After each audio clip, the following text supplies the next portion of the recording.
There's currently around 500,000 people in the UK that are currently in a care home, receiving full-time care.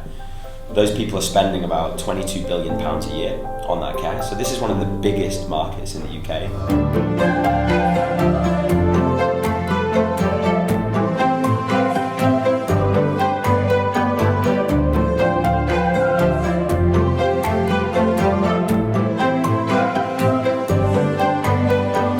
We are on our way to the office of Elder. They have quite the different business model and focusing on elder care. But the technology aspect of that, how does it work? I'm really curious to find out more and see how the team is like, what the working place is like. I'll see you inside.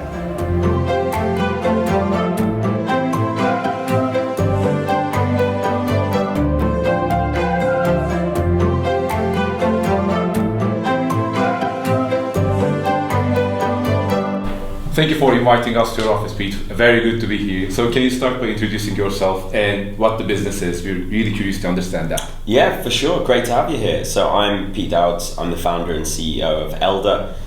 We are a technology-enabled service that provides full-time care for people in the home. So when people have a full-time care need, we provide them with a full-time living carer who moves into a spare bedroom in your loved one's home and looks after them and effectively saves them from having to move to a care home.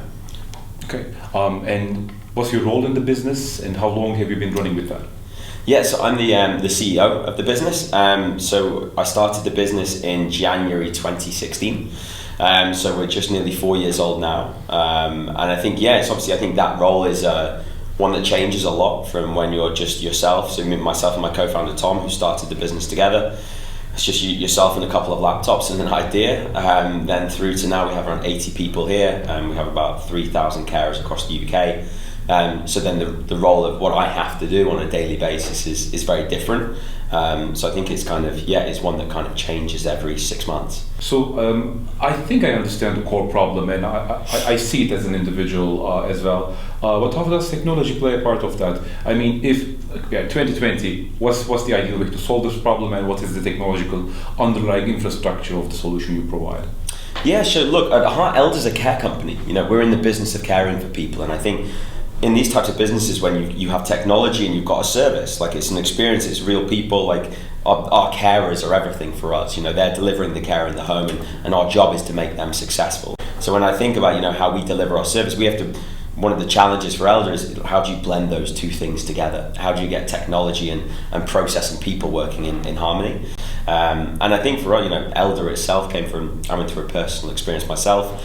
And my family did around when you kind of feel your only option when your loved one has a certain level of care is to move into a care home, like an institutional setting. And I don't think anyone goes into life wanting that to happen, whether it's you're the person that's needing care or it's the family around you. You don't, to think of having to do that is tough, and when it actually comes to that moment is brutal. Why can't they stay in their own home? That was kind of the question that I was kind of prodding when we set the business up. And with that, I'd like to segue to your growth story in terms of the funding that you received, and if you did, and how that played into the actual trajectory of the firm.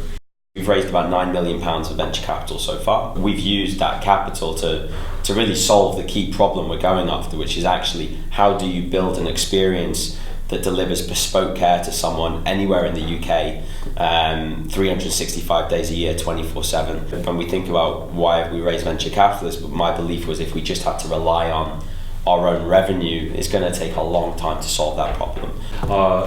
So obviously you've reached a certain critical size in terms of people, 80 people, that's quite big for many organizations. And there are some cultural challenges, I presume, with that. What were some of the things that you've deliberately focused on regarding company culture? I think one thing I found challenging, and it is communication. It is a big one. Is how do you make sure that people are aligned and people the right people understand the right things at the right time?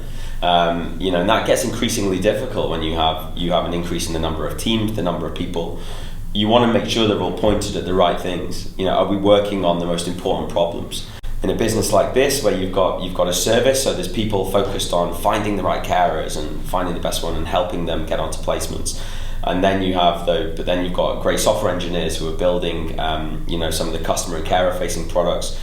Then you've got people in marketing, you've got, you know, people in lots of different things who may be working on overlapping problems, but you know, you want to make sure that they're all still, that they're empowered, they're accountable for stuff. So I think that's a big challenge for me. I think communication, planning, really making sure that like that just core engine of the business is working well. And I think in terms of the role of the CEO, that becomes a lot of what you do. You know, you're making sure you've got cash in the bank, so you're well funded and capitalized. You're making sure that you hire the best talent, so you've got the best people. You make sure you're pointing the right way, so you know strategically, you know that you feel you're working on the right things, and I guess also, you know, you're holding people accountable. So that great talent you've hired, you're making sure that people understand like how they need to progress and what they're delivering on. Okay, well, my name's Helena Cross. I'm the head of care.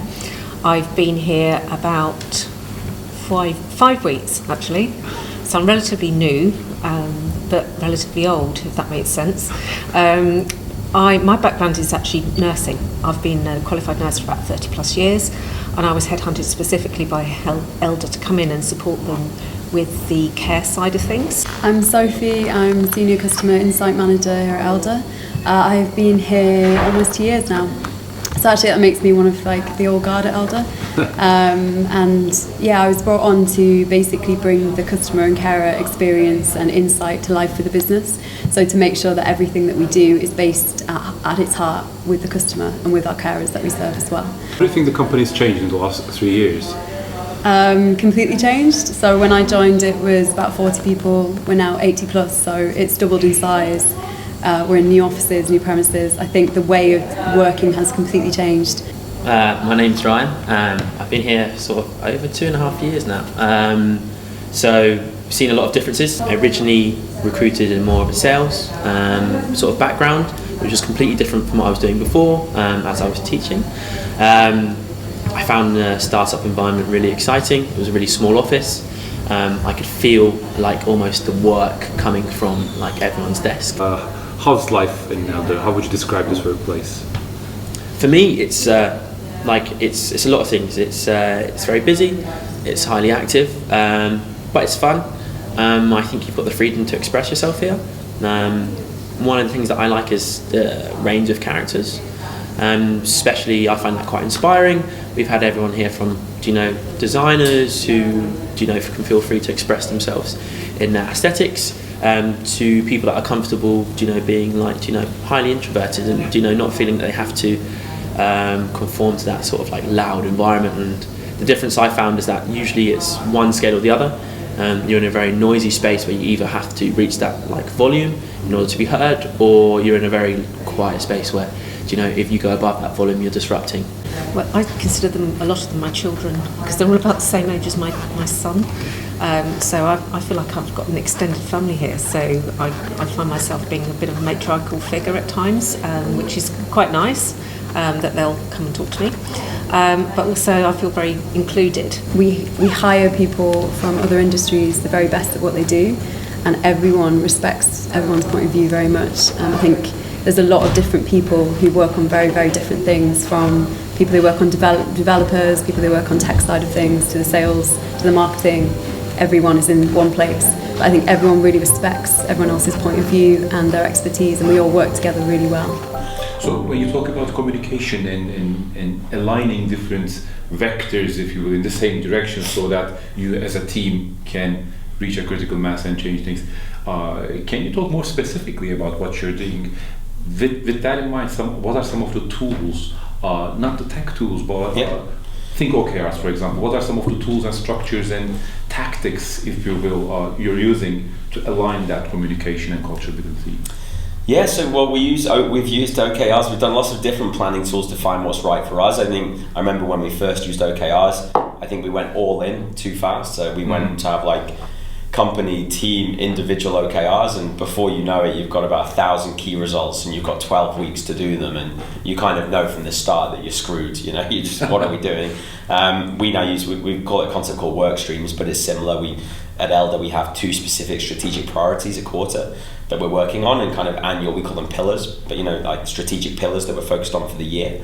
And then those pillars will guide the 2 big bets that we're focused on each quarter. There'll be some company-wide communications we do. So we have an all hands every Tuesday at 9:30. We have a wrap up at 5:45 every Friday. the two bookends of the week where the whole company's coming together. The all hands we're looking at kind of like rituals for the business. Yeah, and really important. I think it can be very easy to think that those things don't matter or people don't value them, but if you miss one ever, like you know, I think people notice and feedback. So for us having them every Sunday, for instance, I email the business kind of some key highlights of the week, focus areas and some metrics. So it's kind of all those little bits that I think you're trying to just find what works for the business, and it's a constantly evolving thing. It is. It needs to, like what we did when we were 10 people is very different to what we do now. What do you think is the best and worst about having Elder in London? Being based in London? Yeah. Well, I think a real positive is talent, right? That you can really, like, for a business like us, we're solving a bloody hard problem. This isn't easy to go after, and we need lots of different people and different skill sets to come together into this place and go after it. And I think I've found that being in London, I really feel that we've really been able to build a world-class team.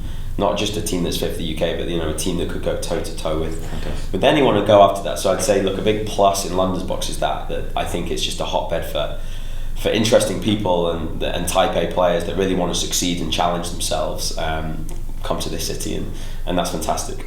So I think in that sense it's great. Also from an investor side, I think if you need capital into your business, I think London's a big financial place. It's a great place to raise capital.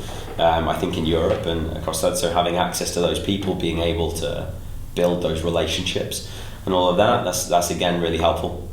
I think there's always a cost piece. It can be expensive to do business in London. We're in an office in City Road near Old Street, and all of those pieces you have to, you might burn a bit more money maybe on your way to doing it, but I think it's, you can still be disciplined and you can still make it work. So I think on balance, I think London's a great place to build a company. So what are some key tools that you depend on as a business if you think, okay, yeah, Stripe and one of those tools, but what are some key other SaaS products you depend on as a business? Yeah, what others do we use? We use Salesforce, a piece on the CRM, I guess. So, that provides a lot of value for us. We have a tool called Fountain on the care onboarding side.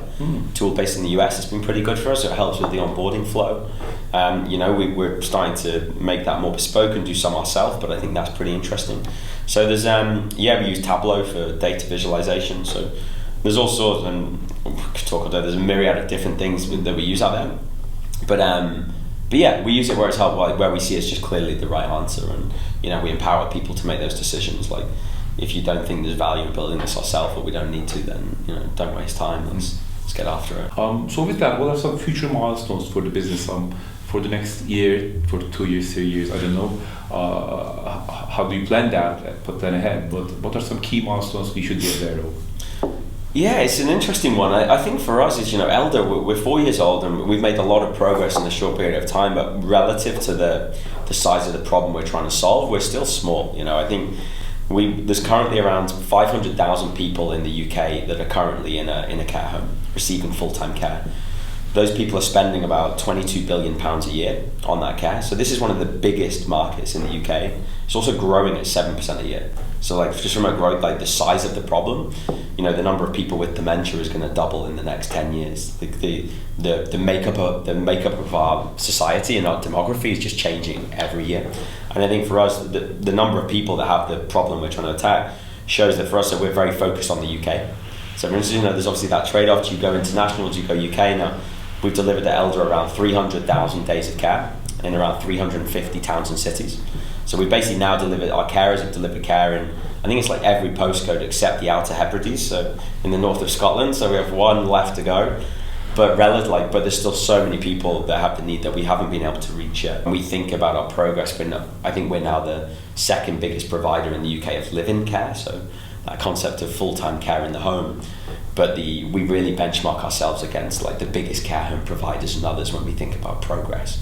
So I think that's very much how I frame what we're focused on is, we're focused on some very specific challenges around just delivering that experience and doing it within the UK.